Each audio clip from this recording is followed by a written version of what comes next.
नमस्कार मित्रांनो, मी डॉक्टर राम पोपरे. आरोग्य मित्र या युट्यूब चॅनलवर तुमचं स्वागत आहे.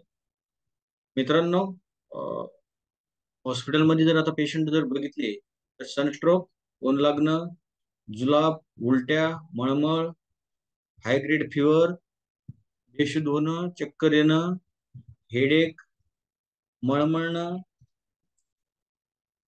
थकवा, डायरिया हे जे पेशंट आता बघण्याला मिळत आहे. त्याला कारण बाहेरील टेम्परेचर. प्रति वर्षाच्या पेक्षा यावर्षी महाराष्ट्रातील टेम्परेचर खूप जास्त प्रमाणात वाढलेलं आहे. सध्याची अवस्था जर बघितली तर 40 डिग्री अंश सेल्सिअसला सध्याचं तापमान आहे. 10 10:30ला 35 पासून चालू होऊन जातं, तर 4 4:30 वाजेपर्यंत 35 36 37 38 39 किंवा 40 38 37 प्रमाणात हे टेम्परेचर सध्या महाराष्ट्रामध्ये, मराठवाड्यामध्ये बघायला मिळत आहे. तर हा सगळ्यात जास्त त्रासदायक आहे हे टेम्परेचर. ज्या लोक उन्हामध्ये काम करतात, ज्यांना फिरस्तीचं काम आहे, ज्यांना घराच्या बाहेर पडणंही गरजेचं आहे, या लोकांसाठी थोडं धोकादायक आहे. यानंतर जे लोक एसी मध्ये काम करतात आणि अचानक टेम्परेचर मध्ये जातात, तर अशा पद्धतीत 10 पेशंट पैकी 7 पेशंट अशा पद्धतीचे सापडते आहे, जे लोक एसी मधून अचानक टेम्परेचर मध्ये गेले, उन्हामध्ये आले, आणि या लोकांना ब्रेन स्ट्रोक असेल किंवा ब्रेन हॅमरेज सारख्या गोष्टी आता बघायला मिळत आहे. तरी ह्या लोकांसाठी काळजी घेणं हे खूप महत्वाचं आहे. तर मित्रांनो, ऊन लागणं कशाला म्हणतात किंवा हीट स्ट्रोक कशाला म्हणतात, सनस्ट्रोक कशाला म्हणतात, हे आपण एकदा बघूया. तर होतं काय का, तुमच्या बॉडीतली जी वॉटर लेवल आहे ही अचानक कमी होऊन जाते. कमी होण्याचं कारण, जर तुम्ही जास्त टाइम उन्हामध्ये काम करत असाल, जास्त टाइम उन्हामध्ये बसत असाल, किंवा जास्त प्रवास करत असाल, किंवा गरमीच्या ठिकाणी जे लोक स्वयंपाक वगैरे करतात, भट्टीमध्ये काम करतात, तर ह्या लोकांनाही हा त्रास जास्त बघायला मिळत आहे. त्यामुळं काय होतं का, बॉडीतलं वॉटर लेवल कमी होत चालते. त्याचा परिणाम शरीरामधील सोडियम आसन, मॅग्नेशियम आसन, पोटॅशियम आसन, ज्या मसलसाठी हे ताकद देण्यासाठी काम करतात, यांचं प्रमाण कमी होऊन जातं. आणि त्यामुळे मसल ॲट्रॉफी, म्हणजेच आपण काय म्हणतो त्याला, जकडण, किंवा नस भरणं वगैरे म्हणतो आपण. तर ह्या गोष्टी बघायला मिळत आहे. त्यासोबतच काही पेशंटमध्ये डायरिया, उलट्या, हेडेक, डोकं दुखायचा त्रास काही लोकांना जास्त वाढलेला आहे. त्यासोबत डोळ्यापुढे अंधार येणं, चक्कर येणं, तोंड कोरडं पडणं, हातपायाला जीव नसणं, हातपाय थरथर करणं, लघवी कोंडणं, किडनी स्टोनचे पेशंटचे प्रमाण आता सध्या वाढताना दिसत आहे. त्यासोबतच पेशंट कधी कधी बेशुद्ध होणं येत आहे. त्याच्यानंतर हाय ग्रेड फिवर, लहान मुलांमध्ये ढाळ, उलट्या आणि ताप यांचं प्रमाण जास्त वाढलेलं आहे. तर हे सगळे जे काही कारण आहे, याला कारणीभूत आहे बाहेरील वातावरण. यासाठी अ, घेण्याची जी काही काळजी आहे, तर ती काळजी आपण एकदा बघूया. यामध्ये शक्यतो उन्हात 10 ते 4 वाजेपर्यंत जाण्याचं टाळा. जर जाण्याची गरज असेल तर छत्रीचा वापर करा. नाही शक्य छत्री तर मोठा रुमाल, डोळ्यावर गॉगल, सनकोट, हँड ग्लोव्ज, पायामध्ये शूज, अशा पद्धतीचा पोशाख ठेवा. त्यासोबतच कपड्यांमध्ये रंग निवडताना शक्यतो काळे कपडे टाळा या दिवसामध्ये, कारण ब्लॅक कलर हा हीट ऑब्झर्वेशनचं काम करतो, ओढून घेतो. त्याऐवजी पांढऱ्या कपड्यांचा वापर करा जे रिफ्लेक्शन करतात. डोक्यावर टोपीचा वापर करा. त्यासोबतच अति थंड पदार्थ टाळा. खूप लोक ताण लागल्यानंतर अचानकच बाहेरून आले आणि पाणी पिले.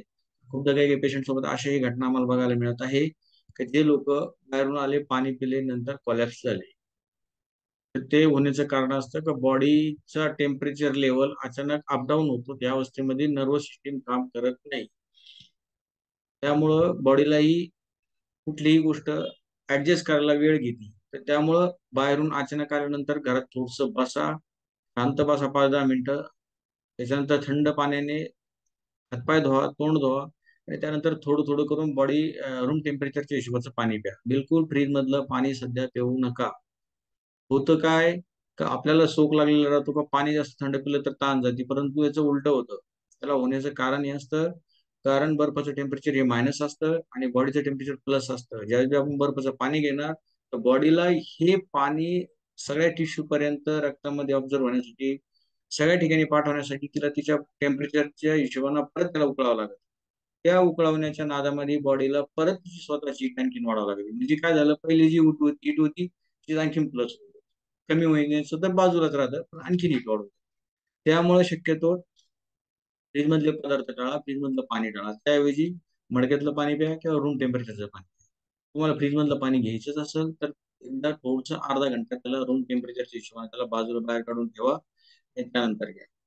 त्याच्यानंतर आहारामध्ये ज्या फळांमध्ये जास्तीत जास्त पाणी हे रस आहे अशाचा वापर करा. नारळ पाणी असेल, टरबूज असेल, खिरे असेल, काकड्या असेल, अननस असेल, असे पदार्थ तुम्ही आहारामध्ये वाढवा. त्यासोबत अवॉइड करताना स्पायसी फूड, चहा, ड्रिंक, नॉन व्हेज, मसालेदार पदार्थ हे नाही. जेणेकरून तुमच्या शरीरामध्ये आणखीन उष्णता वाढणार. त्यासोबतच घ्यायच्या काळजीमध्ये बाहेर पडण्याची जर गरज असेल तर या गोष्टी करा. शक्यतो हा जो 10 ते 4चा टाइम आहे हा टाळण्याचं जर शक्य झालं तर तो आणखीनच चांगला आहे. नाही झालं तर हरकत नाही, परंतु या ज्या गोष्टीची काही प्रिकॉशन घ्या. जर सपोज तुमच्या पुढं कोणी बेशुद्ध होऊन पडलं, कुणाचा स्ट्रोक लागला, ऊन लागून हिट स्ट्रोक किंवा सनस्ट्रोक आपण काहीही म्हणू शकतो त्याला, तर त्याला शक्यतो प्रथम उपचार म्हणून सुरुवातीला त्याला उचलून सावलीत नेण्याचा प्रयत्न करा. त्याचे कपडे सैल करा जेणेकरून त्याला हवा लागल आणि नंतर त्याच्या तोंडावर पाणी शिपडा. शुद्ध राहिल्यानंतर त्याला थोडंसं पाणी पाजा. हे प्रथम उपचार जर केले तर लोकांची मदत होती आणि एखाद्या जीवाला वाचवण्यासाठी तुमचा पडतो, कारण प्रथम उपचार खूप गरजेचा असतो. त्याच अवस्थेमध्ये जर कोणाला अचानक ब्रेन हेमरेज झाला तर त्याची लक्षणं सांगतो. अचानक एखादा होण्याच्या अगोदरची लक्षणं सांगतो. एका साईडनं दिसणं कमी होणं, हाताला मुंगे येणं, एक पाय एक हात बधीर पडणं, न उचलणं, पॅरालिसिसचे जे थोडेसे लक्षण दिसतात हे लक्षण ब्रेन हॅमरेज मध्ये पण तुम्हाला दिसल. आणि पेशंट नंतर बोलणं कमी वाटतं, नंतर पेशंट बेशुद्ध होतो. ह्या अवस्थेमध्ये पेशंटला लवकरात लवकर हॉस्पिटलमध्ये येण्याचा प्रयत्न करा, कारण पहिला घंटा ह्या पेशंटसाठी खूप महत्वाचा असतो. त्यामुळं शक्यतो होईल तेवढं लवकर याला हॉस्पिटलमध्ये नेण्याचा प्रयत्न करा. बळजबरी काहीतरी उपचार म्हणून काय असे काही करत बसू नका.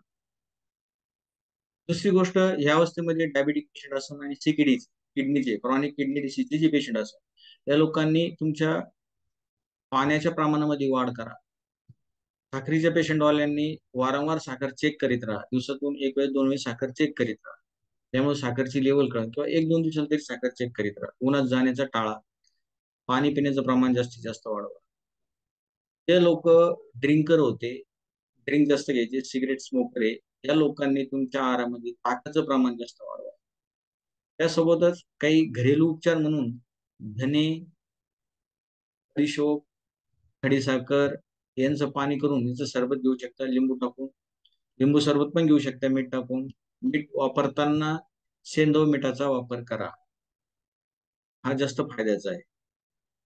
दुसरी गोष्ट, आयुर्वेदिक उपचार करत असताना बेल मुरब्बा म्हणून एक येतो. आपला बेलाचं जे फळ असतं, पिकलेलं बेलाचं फळ, याचा मधला मगज काढायचा, जसं आपण कवठाचा करतो ना, बिलकुल याचा तसाच करायचा. बेलाचा मधला मगज काढायचा, त्याच्यातल्या बी काढून टाकायची आणि तो मगज आणि तुम्हाला चवीनुसार किंवा आवश्यकतेनुसार खडीसाखर किंवा गुळ यांना एकत्र कालून तो खायचा. किंवा बेलाचं सरबती तुम्ही याच्यात घेऊ शकता, कारण हे शीतलता देतं, बॉडीला गारवा देतं. बेल हा सारक पण आहे आणि मल बांधणारा पण आहे, ज्यामुळं आपल्या आतड्यामधलं जे म्युकस मेम्ब्रेन असतं जे पाणी कमी झाल्यामुळं कमी होऊन जातं किंवा एखाद्याला जर जुलाब लागली तर त्यामुळं ही ते बाहेर जातं. त्याच्यामध्ये गुड बॅक्टेरिया राहतात, ही वायाला जातात. त्यामुळं पोटऱ्याला गोळे येणं, चक्कर येणं, अंधार येणं, बीपी लो होणं हे लक्षणं जास्तीत जास्त असतात. हे सगळ्यांसाठी हा बेलफल सरबत हे खूप कारगर आहे. त्यासोबत कोरपड रस असेल, आवळा रस असेल ज्याच्यामध्ये व्हिटॅमिन सी आहे, व्हिटॅमिन ई आहे, तर हे सकाळी सकाळी जर तुम्ही 20 ml 30 ml वयानुसार आणि संबंधित डॉक्टरच्या सल्ल्यानुसारच या गोष्टी घ्या. मनानं या गोष्टी घेऊ नका. सरबत वगैरे तुम्ही घेऊ शकता, परंतु कुठलाही उपचार जर घ्यायचा असेल तर संबंधित डॉक्टरच्या सल्ल्यानं घेत चला. त्यासोबत एक चंदना म्हणून एक चांगलं औषध येतं. आयुर्वेद खूप साऱ्या कंपन्या बनवतात. तेही जोपर्यंत हे टेम्परेचर तोपर्यंत 2-2 हाताने 1 ग्लासभर पाण्यामध्ये घेत चला, त्यामुळे बॉडीचं टेम्परेचर बॅलन्स राहील. हे नाही जमलं तर साधं आवळ्याचं पाणी, आवळा म्हणतो आपण त्याला, ते घ्या. किंवा नागरमोथ म्हणून एक वनस्पती ती, तीही पाण्यात टाकून तिचं पाणी पित चला, तर बॉडीचं टेम्परेचर बॅलन्स राहतं. हे काही नाही भेटलं तर तुम्ही धान्याचा किंवा बडीशेपचा वापर पण तुम्ही करू शकता. त्यासोबत प्रिकॉशनला एसी मधून उतरल्यानंतर डायरेक्ट उन्हामध्ये जाऊ नका. जास्त उन्हात जर जायचं असेल तर टप्प्याटप्प्यानं प्रवास करा. प्रिकॉशन जेवढ्या सांगितलेलं या पद्धतीचं प्रिकॉशन घ्या, जेणेकरून होणाऱ्या व्याधीपासून तुम्ही वाचू शकता. मित्रांनो, व्हिडिओ कसा वाटला कॉमेंट बॉक्समध्ये नक्कीच कळवा. आणि डिस्क्रिप्शन बॉक्समध्ये बाकी व्हिडिओचे लिंक दिलेले आहे. जर तुम्हाला आवडत असेल तर नक्कीच त्याही बघा. आणि हा व्हिडिओ जर आवडला असेल तर तुमच्या संबंधित मित्रांनाही शेअर करा, जेणेकरून त्यांचाही फायदा होईल आणि आपण होणाऱ्या धोक्यापासून आपण वाचू शकतो. मित्रांनो, नमस्कार.